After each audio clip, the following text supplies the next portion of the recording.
Join hands, start a love chain on the soul train. All of Coffee land.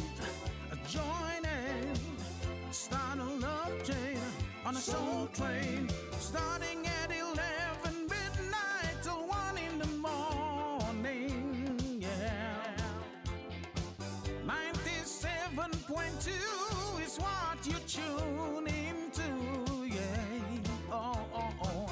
Got to get on board on Coffee FM. You need to tune in with me, Wesley $1,000,000, 97.2. Oh, Coffee land, join hands, start a love chain on the soul train.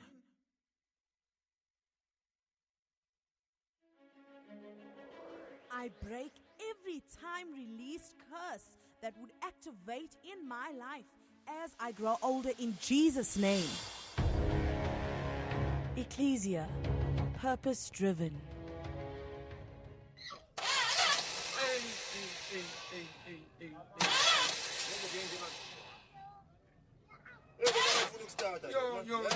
Get into my car.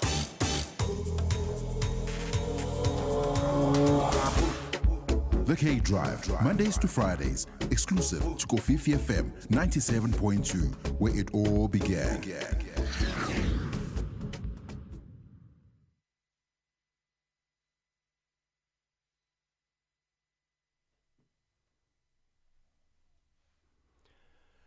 بسم الله الرحمن الرحيم الحمد لله رب العالمين والصلاة والسلام على أشرف الأنبياء والمرسلين سيدنا ونبينا وحبيبنا ومولانا محمد وعلى آله وصحبه أجمعين أما بعد قال الله سبحانه وتعالى يا عبادي الذين أسرفوا على أنفسهم لا تقنطوا من رحمة الله صدق الله العظيم. Firstly, Assalamu alaikum wa rahmatullahi wa barakatuhu, and a very beautiful good morning to all our lovely Kofifi FM 97.2 listeners. Respected friends and family out there, once again, we thank Allah for giving us a beautiful day, for opening our eyes, allowing us to arise from our beds, and for extending His mercies and provisions so that we may enjoy this beautiful life that He has given us. Life is an opportunity. It's a chance. A single chance that each and every one of us was given. We are not told what to do with this life. We are not coerced and forced into doing any particular thing with this life.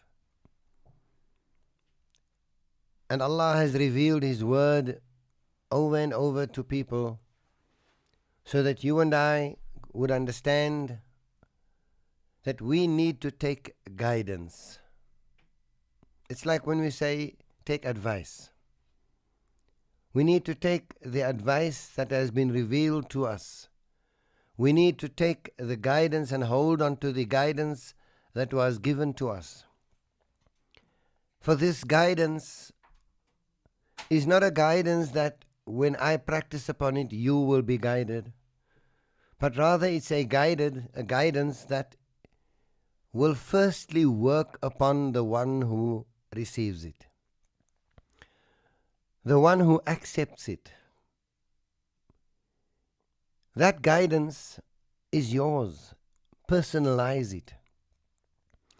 When you personalize the guidance that you have been given, it will benefit you first.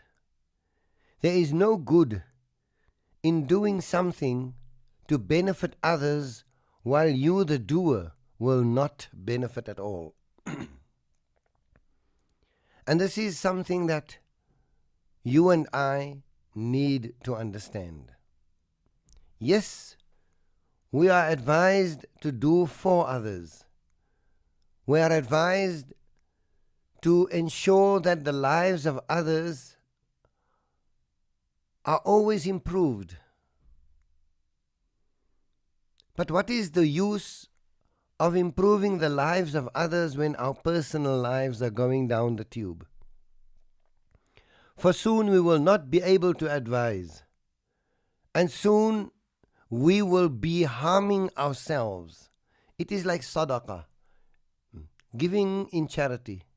The Prophet ﷺ said, give as much as you wish, but do not give to that extent where you harm yourself, where you place yourself and your family into financial difficulty. Then that is not a sadaqah.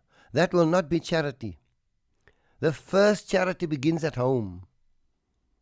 Ensure that you and yours are good and in good stead. And this is where one quality comes in. The quality that we are looking at today is the quality of loyalty. How loyal are we? How attached are we to our families?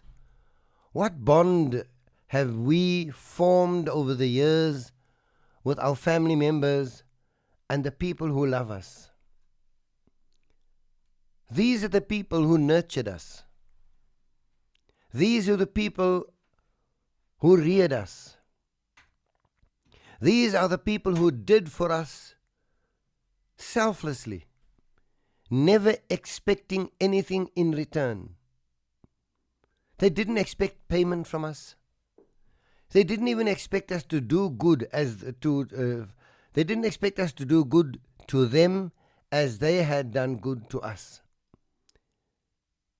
Because there was a bond of love. There was a connection. Whatever we call that bond, whether we call it family relationship, whether we say it was between siblings, whether we say it was between parent and child and parent, whether we call it family relationship, this bond was there. And these are the bonds that require nothing but loyalty from us. Nothing else. Be loyal to who you are. Be loyal to where you come from, to that family that you come from. Make sure that as they sought improvement in your life, you will strive to maintain improvement in their lives. We find that there are many people who do great deeds of charity even,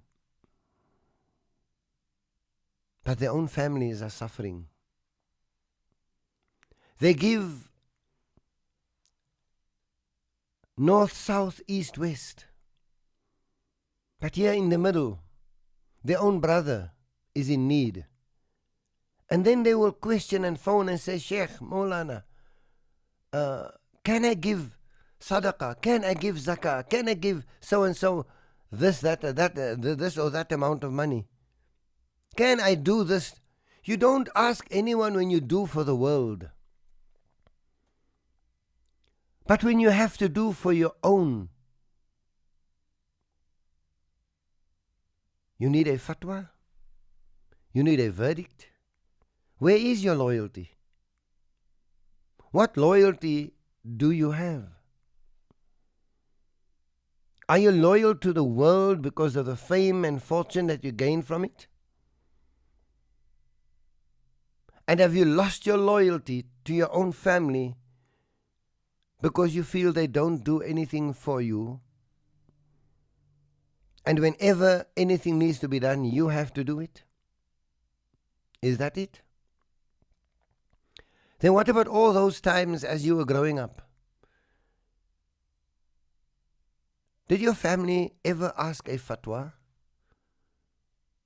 Did they require a verdict to know whether they may give you, whether they may do for you? No. They relentlessly did for you as much as they could. They were loyal to you and your life. They improved you and your living conditions to the best of their abilities. They did as much as they could for you, and never ever did they ask a thing from you. Never ever did they require you to do anything for them. And now that you have grown, and you have become strong and powerful, now that you have become that person, you need a fatwa, you need a verdict, you need permission to do for them. This doesn't make sense. So who are we loyal to? A person who cannot be loyal to his root cannot be loyal to his fruit. And that is the truth. When a tree decides, I will not be loyal to my roots, and I will block off all water and all sustenance that could come to my root, that tree will die. It will wither away. Its leaves will fall. It will not produce fruit. It will not be of any benefit to itself, and thus it would not be able to benefit anyone or anything else. Soon passers by who used to enjoy the shade of that tree will pass by this empty tree, lifeless tree, and seek out another tree because this one has died. When we lose loyalty to our own, we are killing ourselves. It is the beginning of our deaths. Our sure demise will be evident. So this quality of loyalty that Allah shows us is so important in life. Extremely important. Be loyal to your family. Be loyal to your mom. Be loyal to your dad. Your dad spent all his money on you. Your mom spent all her time on you. She did so much for you. Today she needs you to do for her. Where are you? As a child, when anything troubled you, the first word that came from your lips was, Ma. You called Mom, and she was there. When you cried, she wiped your tears. When you were injured, she bandaged you, nursed you. When you were hungry, she fed you. And she even gave her portion to you. She fasted without fasting. Yes. She wasn't fasting as the fast of Ramadan. But she prepared something for herself. And as she prepared it, you came in, you saw it, and you said, Mom, I'm hungry. And without hesitation, she took it and gave it to you. And she went without anything. Day in, day out. Night in, night out. Your parents were constantly there for you. And as you grew, your brothers and your sisters who had taken you to school were there for you. They held your hand at school. They helped you count 1, 2, 3. They helped you read A, B, C. They made you the person that you are.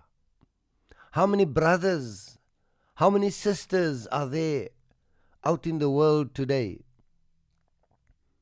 whose dreams could not be fulfilled, who had to stop their education and start working at an early age so they could take care of their siblings, so that they could take care of their brothers and sisters. Their dreams meant nothing, but the future of their little brothers and sisters meant everything. They worked like slaves. They really did everything they could. And even while they did this, every now and then the children would say, "Don't tell me you're not my mother. Don't tell me you're not my father." They took abuse from their siblings. They took abuse in every way, verbal abuse. Sometimes the siblings would take that little money, spend it on nonsensities, leaving the elder brother or sister in a worry about the next meal. But even then, they would carry on. They would carry on, making sure that the family would eat even if they did not eat. And then when they sometimes served food, the younger brothers and sisters would say, "If mommy was here, we wouldn't have eaten this nonsense. If daddy was here, we would have had this and we would have had that." And they were verbally abused. Whatever they could provide, and the best that they could provide, was never good enough. But they remained loyal. In the face of disloyalty, they remained loyal to their brothers and sisters. And then, through their efforts, the one brother becomes a teacher, the other one becomes a lawyer, the other one becomes whatever profession they go into. And this elder brother and sister would work and pay for every part of the education of the brothers and sisters. And they would be proud of their siblings for the achievements of the siblings, because they would see those achievements as their own, because they were loyal to them. And when that child becomes the teacher and starts working, they move out one by one. They move out, find their own places, get their own places. And years will pass, and this elder brother or elder sister would carry on working now for herself or himself, and would never be able to afford new furniture, new things at home, and all the damaged furniture that the children had left behind. The old microwave would still be there, the old stove would still be there. And when the children do eventually come and visit, now that they have their own homes, they've been educated, when they do come and visit the elder brother or the elder sister, they go into the kitchen and they will tell the elder brother or sister, "Wow, you still have mommy's stove. You still have mommy's fridge." And the elder brother or sister will smile and not answer, because the stove is not mommy's. That fridge is not mommy's. They made you believe it was mommy's to keep the memory of mom and dad alive, to keep the memory of mom and dad alive, they made you believe that this belonged to mom. And they gave you a few stories and told you a few stories, and they even made up stories so that this family would have some substance, so that there would be loyalty and devotion to this family. And then these siblings would make remarks. After all these years, yes, like you couldn't even do this, you couldn't even do that. After all these years, this, you see your condition hasn't changed. You're still right there where mom and dad left you. They left you with a stove, they left you with a fridge, they left you with all these things in the house, and niks het gechanged nie. When are you going to start doing something with your life? When are you going to start to do something with your life and improve your life? Because now this one is a teacher. He or she is capable of working. And they will say hurtful things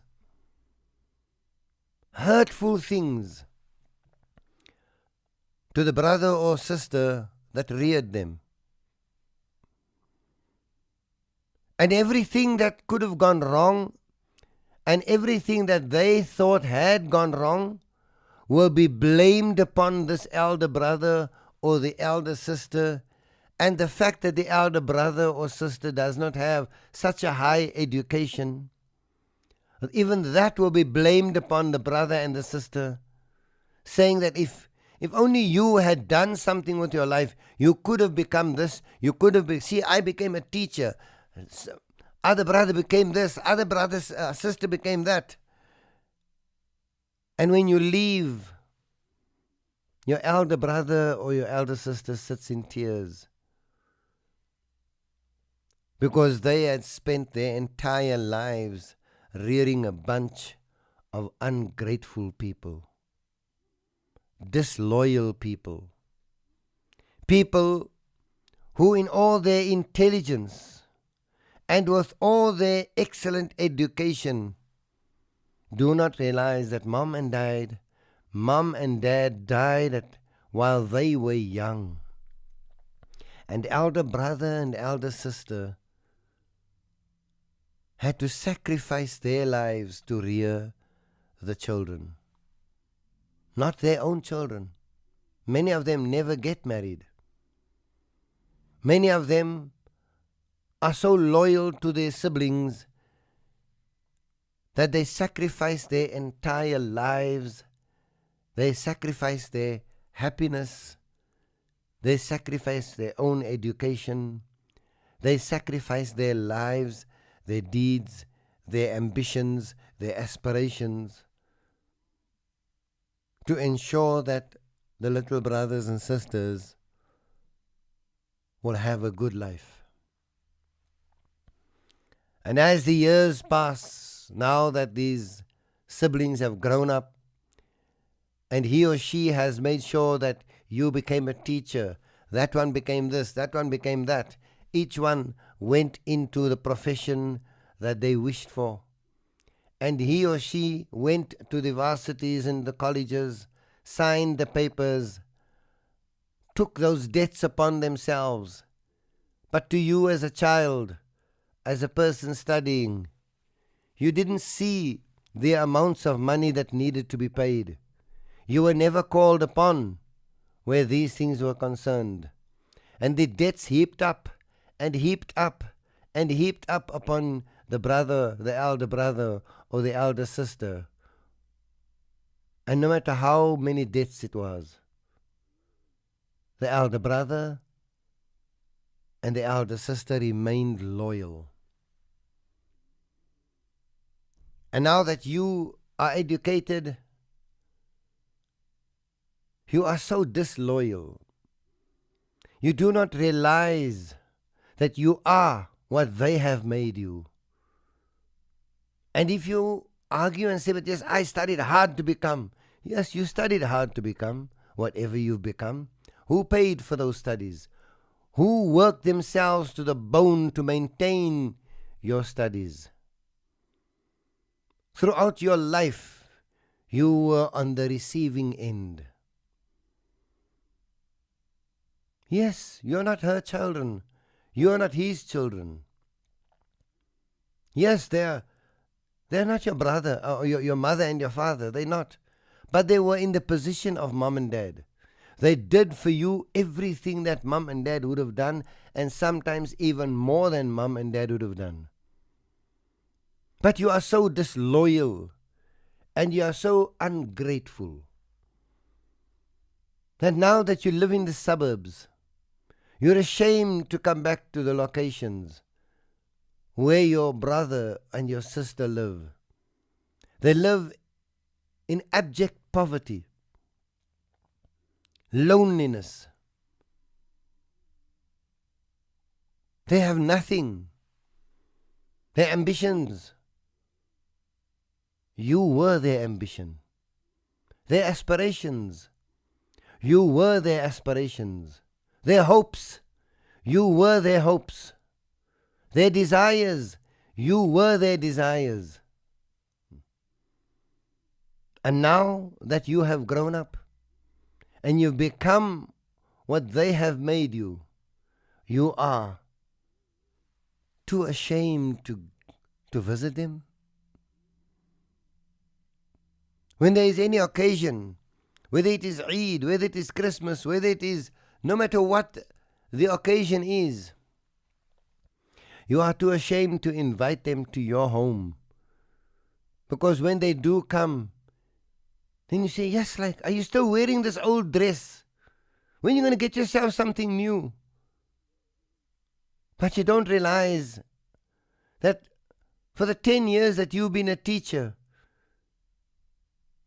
your big brother and your big sister are still paying off debts that they had made to make you the teacher. And due to the debts that they are paying off, they cannot even spend a cent upon themselves. And when you do find out that they are going forward to the various charitable organizations for some food, you ostracize them, you swear them, you treat them with contempt and with disdain. And you're ashamed of them. How can you go forward to these organizations? Can't you do any work for yourself? You never have a kind word. Where is the loyalty? Where is the loyalty? These are realities. It may sound bad. I may sound harsh today. But people may ask, Sheikh, but what is the reason for talking about loyalty? The reason for talking about loyalty is that when you are not devoted to your own, you cannot be devoted to anything else. When you're not loyal to your own, you cannot be loyal to anyone or anything else. And loyalty does not have a rand and cent price to it. Loyalty is from within. You either are loyal or you are just downright disloyal. That's it. You've got it or you don't have it. One of the two. There's no in between. When you look at your elder brother and sister who are now still struggling, and you are capable of doing all the things that you have set your sights upon, forgetting that they spent their lives to make you the person that you are. If you feel ashamed of them in any way, then you are a traitor to them. You have betrayed them. You have betrayed them because you are their ambition. And they have succeeded in life. You are their success. You are proof of their success. Whatever you may think of them, whatever you may see in them that you do not like. Whether they are your mom, your dad, your elder brother, your elder sister, whoever has raised you, whether it was an aunt, whether it was an uncle, if they raised you and you are ashamed of them for who they are, you're ashamed of them for where they live, you're ashamed of them for what they look like, then you should take a look at yourself. The beautiful suit that you wear belongs to them. The class that you teach is their class. The car you drive belongs to them. The house you live in belongs to them.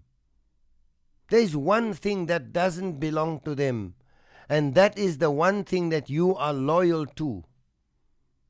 The friends you have are not their friends. You are loyal to your friends, and your friends do not deserve that loyalty.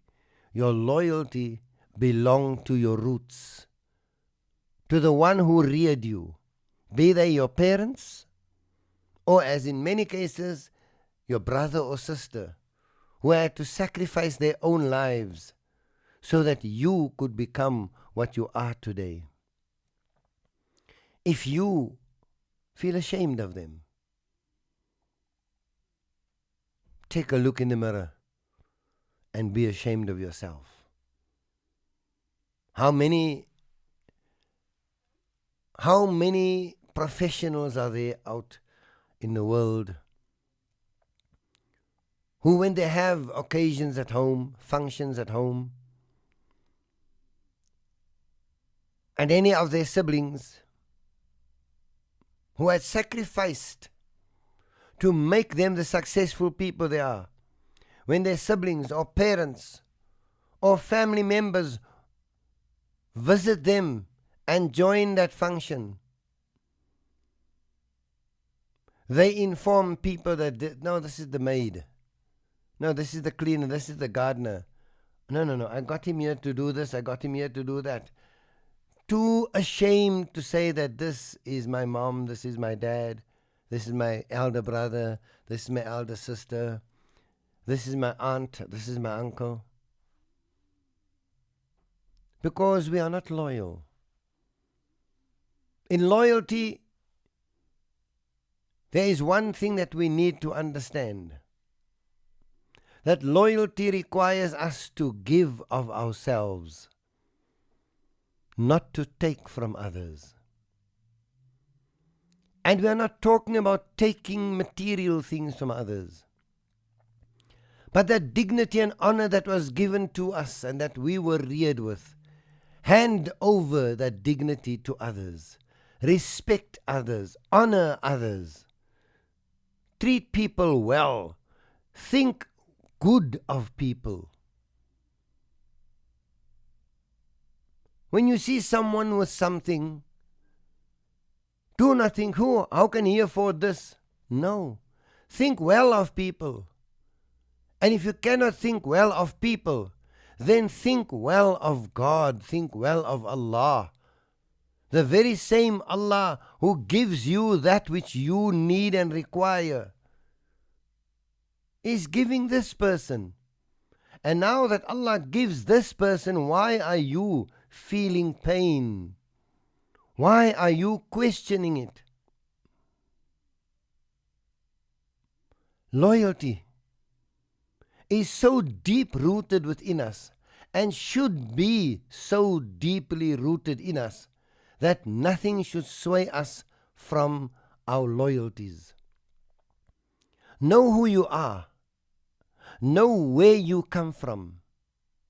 That auntie who used to make sure you reached school safely.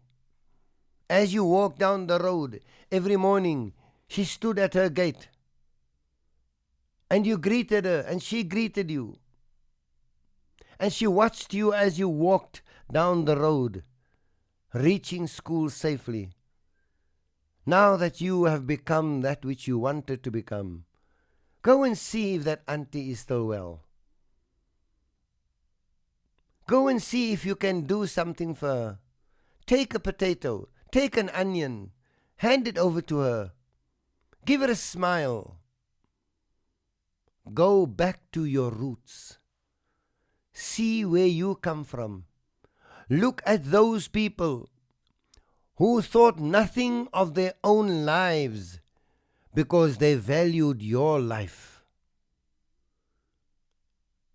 Look at those people who sacrificed their own lives because they were loyal to your life.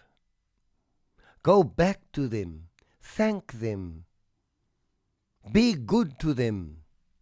Rasulullah sallallahu alaihi wasallam said that when a person's parents pass away, when your parents pass away, be good to their friends. Be good to your mom's friends. Be good to your dad's friends. Because these are the people who loved you as much as your parents loved you. When we grew up, walking down the street with a cigarette in the hand was a no-no. No, couldn't do it. At a time when not one cigarette packet had a warning on it, no person who was at school, no person who was young dared walk down the street with a cigarette in his hand and smoke billowing from their mouths. No, nobody ever thought of that. It was a no-no.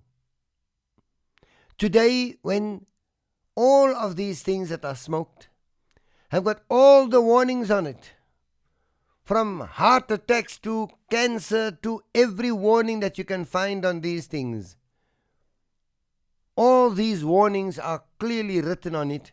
Children walk out of school gates lighting cigarettes. In many cases, children walk out of school gates with lit cigarettes. Can we imagine? There's no respect. There's no dignity. There's no honor. There's no loyalty. There's no devotion. There's no dedication. And all of these, I'm saying, there are none of these to yourself. You do not respect yourself when you disrespect others. You do not honor yourself when you dishonor others. You are not loyal to your own ambitions and self when you are disloyal to others. You do not have any consideration for yourself when you are inconsiderate of others. These are the things and the ailments and the ills that we are dealing with in life today. I was just listening to pastor them before coming into the studio today, and they were talking about colored people. Now it's strange that when we say colored people, we have to add, but we don't want to be racist. There's nothing racist about it. Be proud of who you are. Be proud of who you are. People want to say that you are racist when you call yourself a colored. But when you fill in forms, whether it is at the bank, whether it is for a job, no matter what it is, it does not suffice for you to say, I am a South African. That's it. You have to say, are you white? Are you black? Are you Indian? Are you colored? Are you this? Are you that?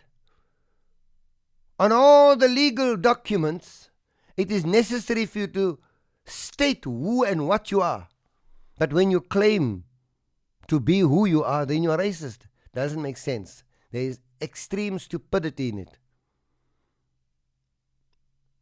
Coming back to the point, they were talking about our colored people and the achievements of our colored people. And I was listening to them. And they were talking about Westbury. The sportsmen and women of Westbury. Sports, I have to add, sports men and women of yesteryear who belonged to Westbury, lived in Westbury. The very same Westbury that people fear because of gangsterism and drugs. That very same Westbury had its soccer stars, its rugby stars, its cricket stars, its gymnastic stars. They had people in all sports. And as I came in, I greeted Pastor Weitz and the gentleman who was sitting with him and talking was introduced to me. And I said to him, you know what? It is true. Our past, our history is filled with sports men and women. The Kramer brothers of Port Elizabeth, rugby stars. The McLean brothers, athletic stars. You name it, we had them. From chess to swimming to tennis, modern dancing, ballet, judo, karate. You name it, we had the stars. Muhammad Manan of Port Elizabeth, a great star, karate star. Hy was die ou gewees. Hy was die ou gewees. And you know what? He still is very active in his sport. Go and see whether it is Westbury, whether it was Galvandale of Port Elizabeth. We had stars amongst ourselves. We were proud of who we are. And then democracy came. Unfortunately, I have to say it. It's a truth. And democracy has done nothing for us. It has destroyed our love for sports. It has destroyed our chances and opportunities. Yes, many people will not agree with me. They're going to say, Sheikh, no praat jy nonsense. But they've destroyed the love of sports in our areas. Look at all our stadiums. Look at all the things, the facilities that are there. That were provided by the previous government. All of these facilities have gone to the dogs. Most of them have gone to the dogs, unused. I don't know what has happened. We did PT at school, physical training. There was physical education, physical training at school. On a Monday or on a Wednesday, whatever day, you knew you moet your tekkies saamvat, your shorts saamvat, and your sweater saamvat, because vandag is PT. And everybody did PT. We used to have athletic training for the first term. Extensive training in athletics. Stadiums were used. Schools competed. And where is that today?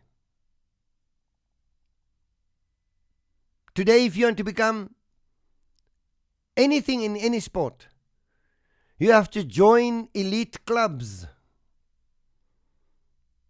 It costs so much and so much and so much.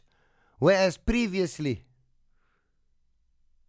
SA runners came from schools, government schools, not even private schools, government schools. Athletics, the best athletes came from schools, the simplest of schools. Today, facilities have been destroyed. And destroyed by disuse. Not burnt as in many other areas and broken down. No. It's not being used anymore. Look at our schools. We had all the PT equipment. Equipment has gone rotten because it's not being used. There's no PT at school anymore.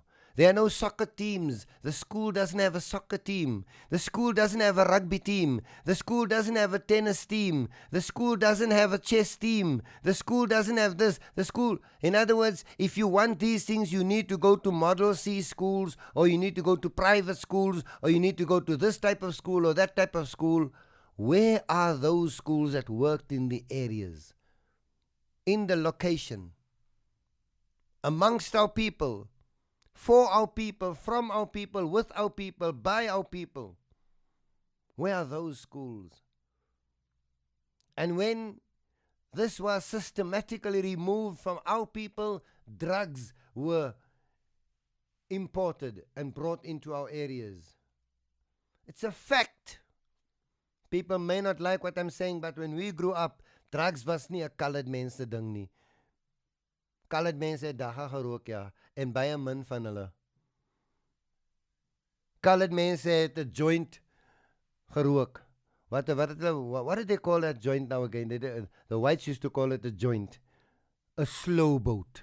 Is die woord. Ek kan onthou nie, in die baie het hulle gesê 'n slow boat. And that was it. And that was a major taboo. It was a major taboo at the time. As hulle weet, jy rook dagga, is 'n major ding. Groot ding gewees. Because ons mense het, kleerling mense kan gesyp het, daai weet ek. But then again, it wasn't every one of us. It wasn't all of us. It wasn't all of us. Church-going people, and I'm not speaking of Muslim, church-going people had dignity. They didn't drink. Or they were the occasional drinkers. As a party is, or if they're at a restaurant or something, dan het hulle miskien gedrink. So it was not really noticeable. Decent. Most of the 80% of colored people were decent people. They didn't steal. They worked hard for what they wanted. Because they were loyal. They were dedicated. They were devoted people. When they went for something, they went wholeheartedly. They did not depend on handouts. No, there was no handouts. This system of handouts never existed then. Our people were a proud people, and we were proud to be who we were. We worked hard for it, but we were a dignified people. Vra die ou mense man, even ons skollies, there was honor even in the skollies. En I'm using the word skollie because daai is die woord dat ons gebruik het. Ons skollies het jou nooit ge-attack nie man. They didn't steal from you. They stole from each other. They attacked each other and they fought with each other. En as 'n skollie fight gaan wees, dan het die hele gemeente geweet, daar gaan 'n fight wees, bly weg. They made sure everybody was told. So those who were there, you put yourself there to be a skollie, so you will be attacked. So as jy daar seer kry, you had no one to blame but yourself. There was even, as they say, there was honor amongst thieves. There was honor amongst thieves. Today, we've lost loyalty. We've lost our devotion. We're not dedicated and devoted to anything but money. But money. And it's as if everything about us is just about money. Whether we have got a job, it's about money. How much do you earn? How much do you earn? That's the first thing. How much do you earn? It's not about what you do. It's not about who you are. It is not about the sacrifices that you make. Let us bring these things back to our people. Sports. Let us see sports heroes amongst us. Why is it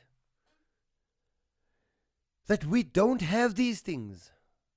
And when we do have these things in our areas, unfortunately, some of our people are racist against others amongst ourselves. That when they've got a particular club, sports club, they only allow certain people. And it's true. Hurtful but true. Let us transcend these barriers. Let us really come back to who we are and do for our people unconditionally. It doesn't matter to me. It doesn't matter to me what your religion is. If I can save your life and help you save your life, I will do so. That is it. To me, that's my motto. You are my brother and my sister in humankind. And I'm not asking you to bring forth any conditions, fulfill any conditions. Because when God created us and put us into this world, when Allah put us into this world, He put us in this world and He didn't write down conditions that you have to look like this, you have to be like that, you have to live here. No. Anyone and everyone lives in God's word, in God's world. And those who do not accept Him, accept God, those who do not worship and believe in God, the one and only true living God, what does He say? فَلْيَخْرُجْ مِنْ تَحْتِ سَمَائِي. If you think you are too great and too high and too lofty and too noble to worship me, then get yourself out from under my skies. And in this, I wish to say that we need to return to who we are. Love ourselves unconditionally, and may Allah subhanahu wa ta'ala bless us in every way and in everything that we do. Have a beautiful day today, have a blessed day today, and enjoy the mercies and forgivenesses and the opportunities and chances that Allah will give you during this day. وَمَا عَلَيْنَا إِلَّا الْبَلَاغُ الْمُبِينُ وَالسَّلَامُ عَلَيْكُمْ وَرَحْمَةُ اللَّهِ وَبَرَكَاتُهُ. And a very beautiful good morning to all our lovely Kofifi FM 97.2 listeners. This is Sheikh Baki signing off.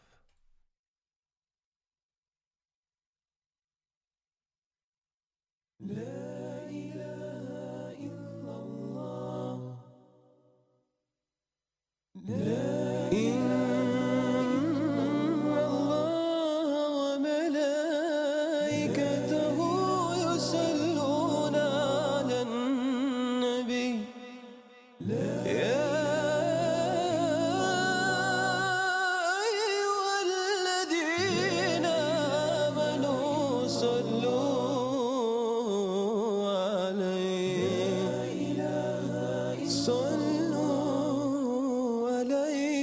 وسلم تسليما.